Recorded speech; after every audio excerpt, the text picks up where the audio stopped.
Hello. Finally, I get to make a video for you, and I have something really nice that I made for you, and it is a video about biology. It's about evolution on Earth. So here are my notes. Okay. So I'm gonna use this as my lecture window here. So okay. This is where it started, somewhere like, I forgot now exactly, 4.5 billion years ago. Okay. When the Earth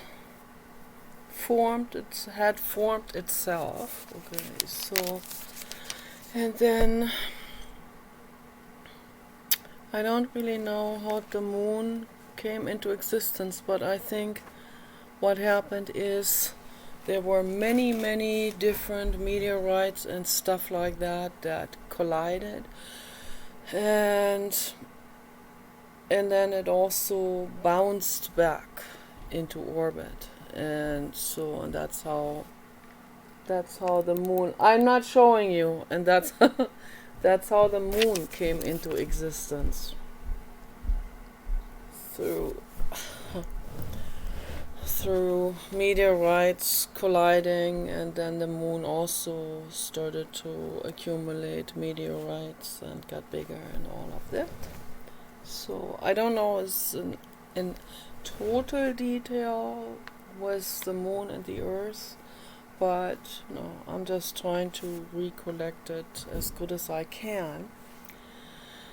So, and then, so as all of that was like glowing, and it was like on fire, all that stuff was very hot, and it was full of lava, all of these things, and then the accumulation on Earth, was accumulating all of these meteorites and asteroids, and created enormous heat. So almost like a sun in the center of the Earth, and now the center of the Earth is cooling off now, scientists said. But that's okay. I mean, it's all evolution. So that's natural, right? Global warming is not natural. Global warming is caused by massive overpopulation and CO2 and methane and other gas pollution that goes into the atmosphere, which creates this shield over the planet, like a greenhouse shield, and that causes the sunbeams to get in there, and then the sunbeams get heat up stuff, and it does not evaporate out the heat. Okay, so it creates a warming effect, and that in effect has a whole cascade of domino effects that it draws with it. And so the major one is that the ice caps are melting, which create the ocean level to rise, and then with the rise of the ocean level, that creates a disturbance in the weather patterns. And global warming in general, hotter summers, heat, drought. Right now we have a heat wave in the middle of winter. That's in Oregon, so Northern California. I mean, that's really serious. So I sit here in the t-shirt. I don't even have winter pants on. I have a jogging pants on. And Paul closed the window, but yeah, I have the heater on, absolutely on low right now. But I didn't even need to have my heater in my room. It was really warm outside. I got grounded on the grass, like we were both sitting out there getting grounded on the grass earlier today, and the sun was beating down. It was like summer. That was crazy. I was out there in t-shirt, and really, I like it. I love that. But it has major consequences for the planet and for the ecosystem. And there are plants that are depending on 4 seasons. And so can you imagine what that will do to some plants and to animal species? It's really intense. And there are entire islands that are being flooded now because of the ocean level rising. Whole cascade of really serious consequences that it brings with it, caused by humans. So, but it's a fact. This is a fact. I'm not making this up. So, but the Earth's cooling off, that is a natural evolutionary effect, and then the Earth's crust was cooling off, and then I guess H is the water molecule. It's a molecule that also comes from space. So it's actually, that's a gas. Okay. And then if that combines with oxygen, H2O with 2 oxygen molecules. Okay. 1 water molecule, 2 oxygen, H2. I don't know. I think it is, right? H2O2 is hydrogen peroxide, so which I spray into my hair. So that has 2 water molecules and 2 oxygen molecules. So I guess maybe H2O means 2 water molecules and 1 oxygen molecule in combination. So yeah, I have to research all of this again. So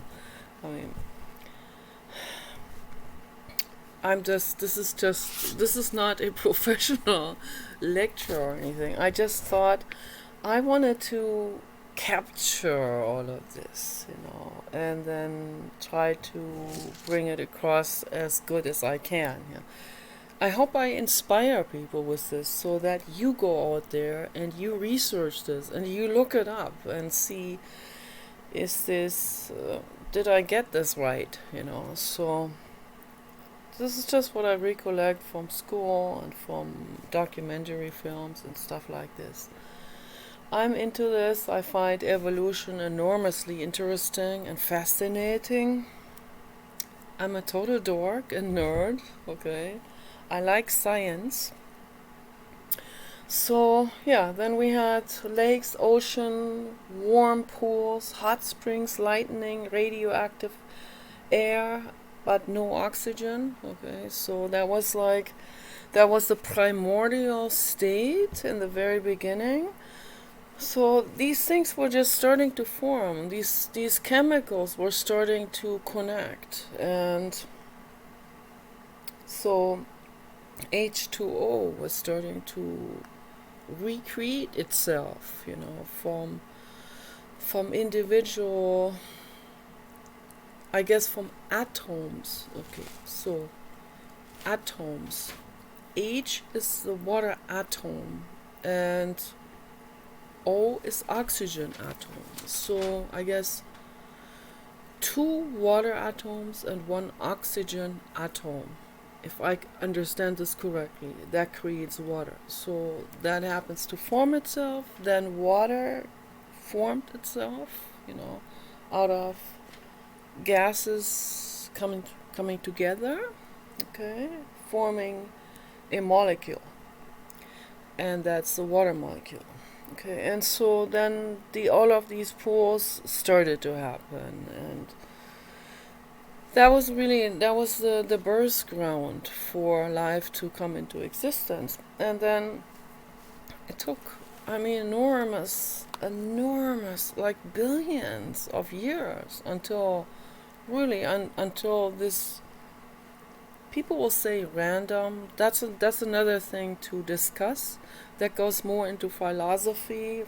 Jiddu Krishnamurti is talking about this. He thinks it's not random, these kind of things, and they appear random to us, but things are churning and moving, and it's really karma, cause and effect, that goes much further than science can possibly put their finger on it. So, but just for the time being, for us, seemingly random, right? Like things happen, they churn, they move, and so on, but they move out of a cascade of other movements that predate those, and it goes so far out there into the past that we can't recollect it really 100%. So scientists are trying to recollect it as good as they can. Yeah. And so in these primordial pools, so was lightning, and they recreated this in the science project, and they were actually able to recreate this kind of, because it needed this, what they call the primal soup, actually, the hot springs, the lightning, and no oxygen. And so oxygen, I guess, yeah, there were oxygen molecules, but in gas form. It's in a different form. I don't know. I guess in a different form, or they were bound into rocks or into larger molecules. So I'm guessing, and some of this got into the atmosphere, I guess, and then it mixed with the water atom. But oxygen, in the sense of having the right oxygen gas mix, the atmosphere, atmen in German, breathing, means breathing. The breathing atmosphere, so that we breathe in, that comes from plants, that comes from oceans, that comes from ocean plants, that comes from enormous stretches of forest. And people want to cut this down. They're cutting down their own oxygen supply by doing this. That's not very smart, right? So, but in this primordial soup, so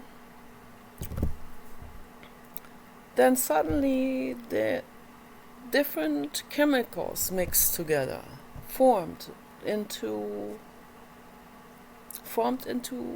themselves into larger molecules, including amino acids. Okay, so the first amino acids that came into it, I don't have exactly a timetable for this. I'm just guessing now. That was already like at least 2 or 3 billion years later, after all of these pools formed and all of that kind of stuff, where there's the constant churning and moving with heat and chemical reactions, chemical binding and stuff like this, crystal forming also. And then and then suddenly it is out of, because of so much churning and moving, there was an amino acid. And all of this is also karma, and that's why Jiddu Krishnamurti doesn't say it's random in that sense, okay? But it's random in the sense that we look at it, from our personal perspective, it is. And because a lot of things, they seem like a contradiction or some kind of like an oxymoron or something, but it's really not from a wider perspective. So, and that goes far into metaphysics, of course, but I want to stick with the biology formation.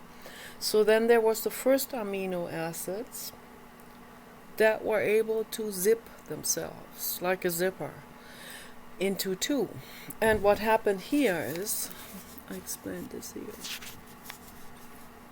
We have a string of a more complex amino acid combination molecule, like a string. That's not even RNA. That's like the very first rudimentary amino acid large molecule string. And that happened to be somehow able through, I guess, through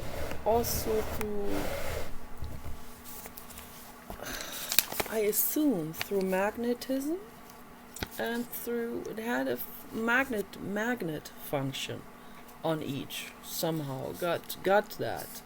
It developed it. It somehow, there were so many trial and errors that there was, it's just that's the evolutionary process. Trial and error, trial and error, trial and error, trial and error. Okay? And from our perspective, it seems random. So, but if there are so many trial and errors, at some point it is bound to happen that there is one of these molecules of amino acids that are able to, with some kind of electromagnetic or magnetic type of function on the outside of each of these individual amino acid molecules that form a large molecule string, right? That each one of those was able to attract from the outside environment the same one, to docking onto each one different one. And there are 4 different amino acids that form a life string amino acid molecule, large molecule. And these 4 amino acids, the 4 essential amino acids that create life, are called adenine, guanine, thymine, and cytosine. Those are the 4: adenine, guanine, thymine, cytosine, and they are connected to each other in a string. So, and they appear in also seemingly random pattern. It forms itself, it attaches itself. I guess in the very beginning it didn't really, didn't have some kind of deliberate function, but it's not deliberate in that sense. So it starts out with just like, it's, like throwing dice, or like so-called random different combinations together, jumbled together. Okay, but these 4 different ones appearing in maybe 2 or 3 together of one, and then another one, and then 2 other ones, just like a seems a random combination of stuff that just happened to form itself, right? And then they had a magnetic ability to draw the same ones from the outside environment onto, and I think this can only happen in warm spring pools. That's what I believe, like not even really hot water, but warm water where the temperature is just right for it. and then they draw themselves onto it. Crystal formation functions in the same electromagnetic way, where one crystal draws onto itself a crystal form of the same type, and that's how the crystals become accumulated into rocks, right, in time. That also happens in water, or at least with what they call stalagmite formation in caves. So that's what happens. But this is more complex here, of course, because this is the beginning of life, and this is not just minerals. This is obviously, more complex molecule, amino acids that have more functions than a crystal has. But crystals are also very, very complex. Don't get me wrong with that. There's an enormous stuff going on in crystals alone, and that goes far beyond science, and people will find out more about that later on as well. Sodium bentonite clay, for example,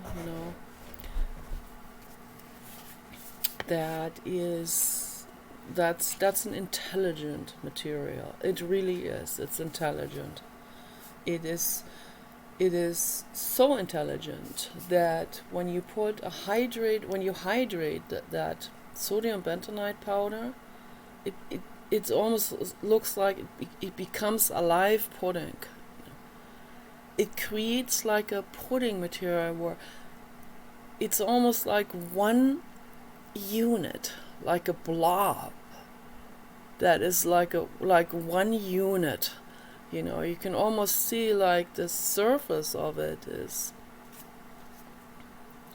like a membrane almost. I say almost because it's not really comparable to an organism, but it has an intelligence in it. There's stuff going on in there that's just unbelievably electromagnetic stuff that is going on in there, that is able to heal a living being. I'm not exaggerating this, okay? I've experienced this. People in the chat room don't believe me. They think I'm completely batshit crazy. They think I'm a total lunatic, right? Because I'm talking about stuff here that scientists would never even dare to discuss, or not even dare to even ask or go in that direction at all. So this kind of stuff is, I have only so far seen people who are deep into herbalism, into metaphysics, into crystals, and into natural healing, but not all. There's only a small percentage of those that are willing to dive much deeper into this, like when it comes to earth clays. And these earth clays, they're ancient.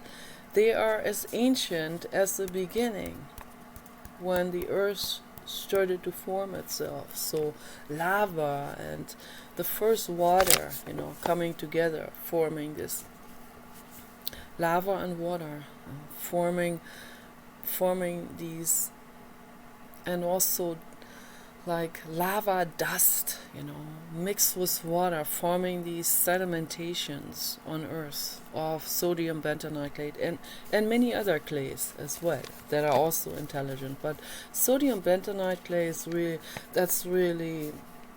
that's extremely interesting what that does. It's selective.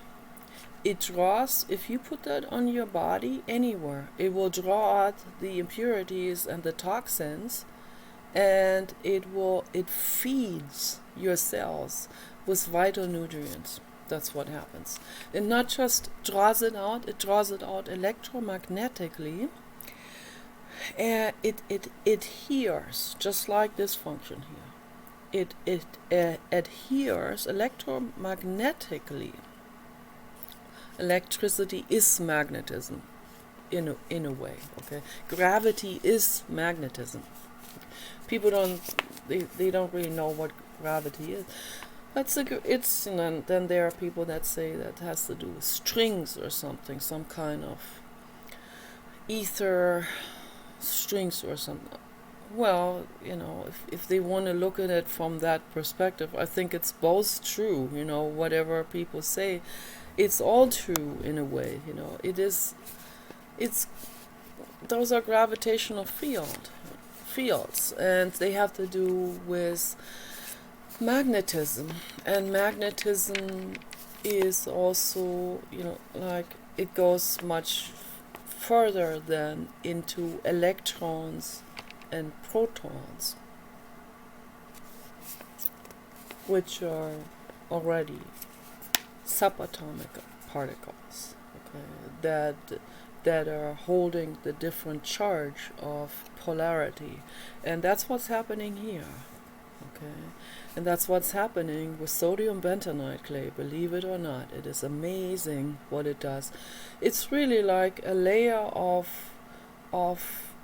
super material that has been sitting there for all these billions of years to come up, to be discovered by humans that have taken this long to evolve on this planet.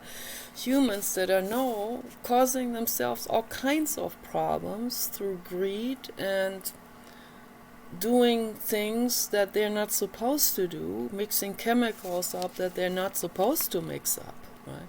Bringing raw oil to the surface that's not supposed to come to the surface, okay?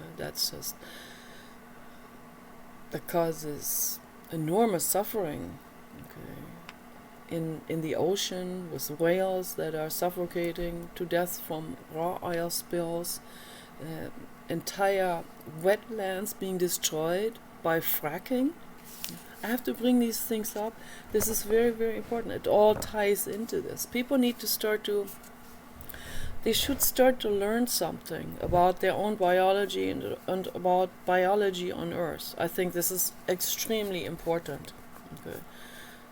So this is also how the first amino acid molecule, the real complex one, formed itself. It was able to do this adhesion process. It adheres from the environment, from a warm spring pool, the same amino acids to each docking point of each particular amino acid. Adenine will draw on itself adenine, okay, for as big of an accumulation, maybe 4, okay, at the time, and they will draw the 4 onto it. The next one will be thymine, and it will draw on thymine in the same exact sequence, because each one draws it on. So then we have a replication of the exact same sequence.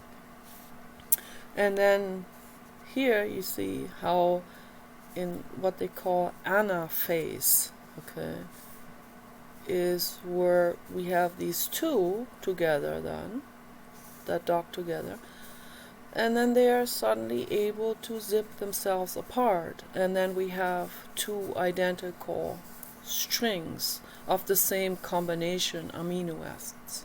Okay, this is the primal cell, basically, the primordial cell. So this is how the very first, that's pre-RNA. So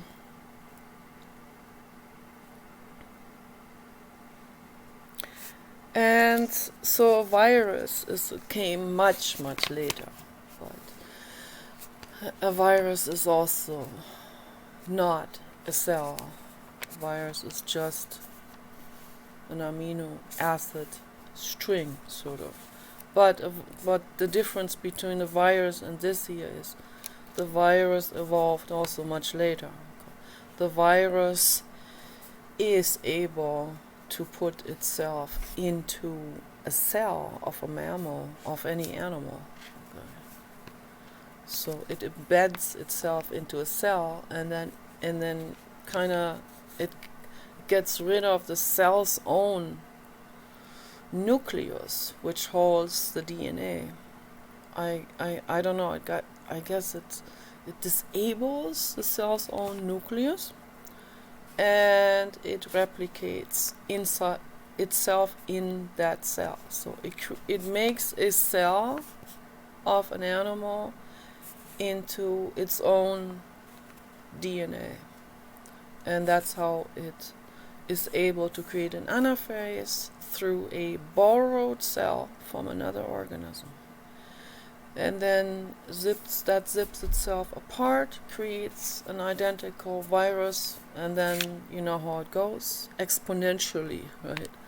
2, 4, 8, 16, and the list goes on, and the curve goes up exponentially, like this. So it becomes, that's how it can evolve that quickly, and people can become very sick with all kinds of problems from viruses because of that. But the body is intelligent. Our bodies are very intelligent, and they know how to create antibodies which detect that at some point, and they are able to mobilize the fighter cells and the macrophages and all the white blood cells and all of those fighter cells that are our immune system, our immune response, that will go onto it and eat that.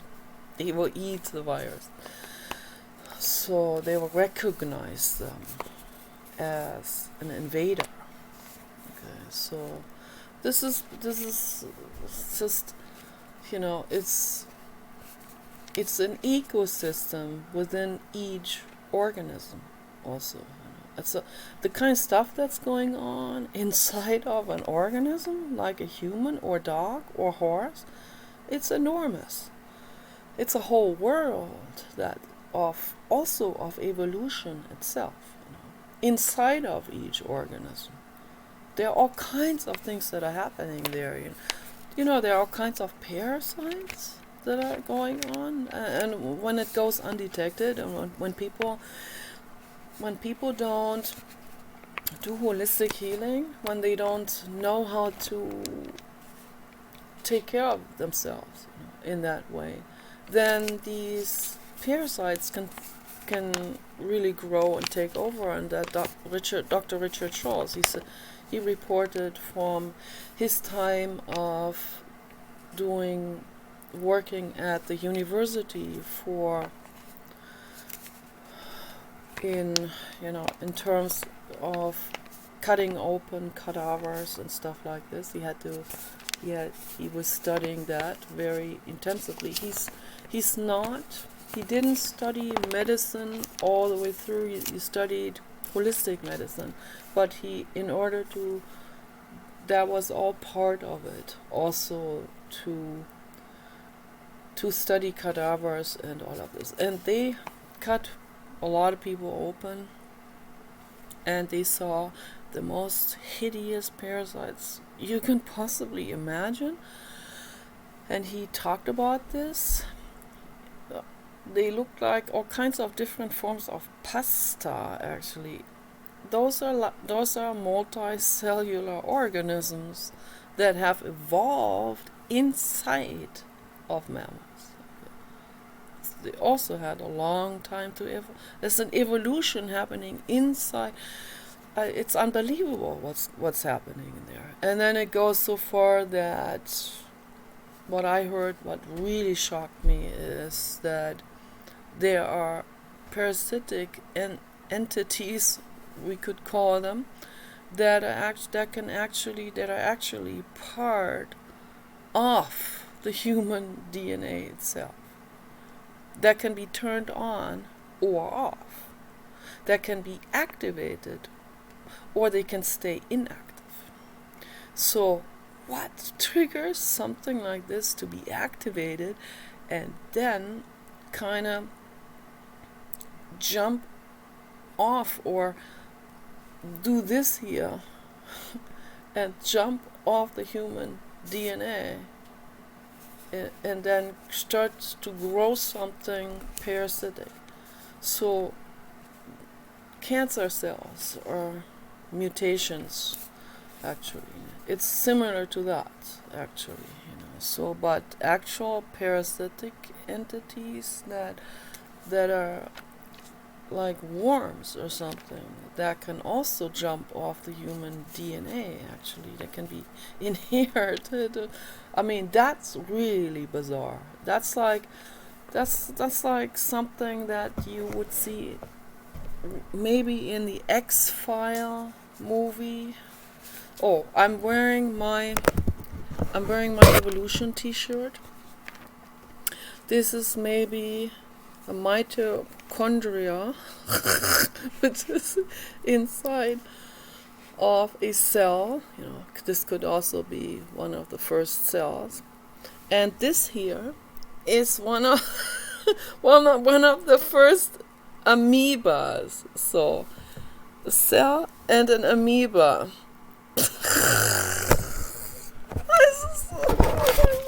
I didn't even deliberately put this t-shirt on. It's just I saw that earlier before I started the video. I realized, oh my god, this is the perfect t-shirt to make this video with. So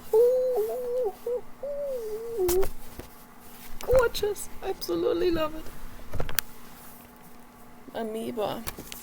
Okay, so yeah, this is how it zips itself apart then. Okay, then we have two. But they still are, they're more like compared to a virus. They're not a cell yet. So, and then it takes a little bit longer, and there are enormous time gaps in between of all of these developments, of course. Millions and millions of years of time gaps of trial and error. Okay, so then the first cell in the water, I said probably in a warm spring pool, created an RNA. So ribonucleic acid. And then the first cell was able to create some kind of ester layer. Ester is a fat, but like some kind of rudimentary fat. I don't really know what kind, like a lipid sort of, like a maybe that's drawn out of silica, probably some kind of lipid that might even be hydrophobic on the outside and hydrophilic on the inside, which docks onto that molecule. So that way it created its first ester layer around it in order to protect itself.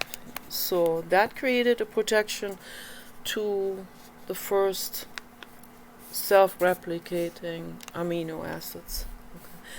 And that was the first cell.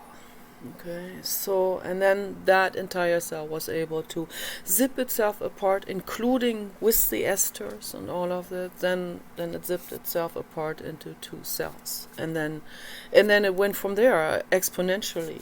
More and more cells were able to replicate themselves, and then pretty soon there were all kinds of cells in these hot spring pools, and then maybe even on the surface of the water where it looked like pudding, and they were the first cells, right? They weren't really doing very much. They weren't moving or anything. And then out of that,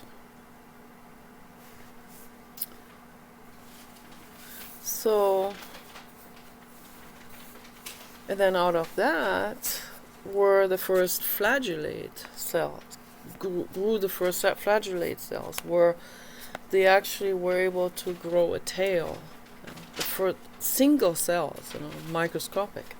So they were able somehow created some kind of tail that was then not just moving with the flow of the water, but was able to, it had a few muscle cells in it that were actually, so this is life already, that it had its own oxygen processing and nutrient processing inside of these cells with the mitochondria and the nucleus. So, and all of these things that perpetuated the life of that cell, and then it had this flagellate, this tail that had muscles in it that was able then to propel that cell forward. So then these cells were able to move from one place to another. Okay? And then out of that, among the non-flagellate and the flagellate cells, they were then able to draw other cells onto themselves. They created groups. First, they were just groups. They stuck together. Because they protected themselves better in one group.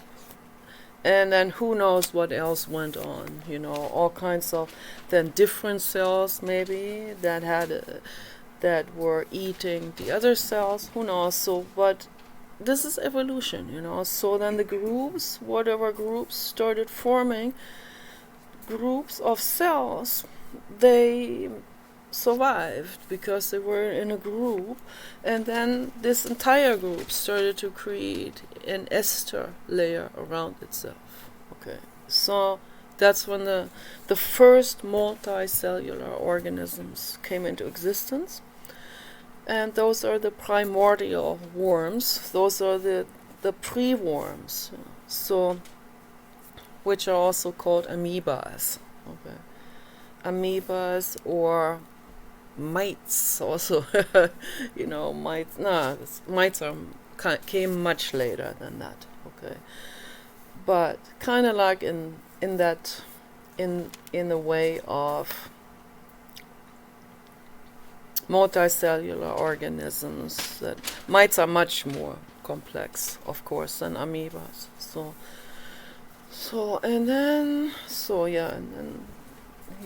I made a drawing of that, like what's on my t-shirt.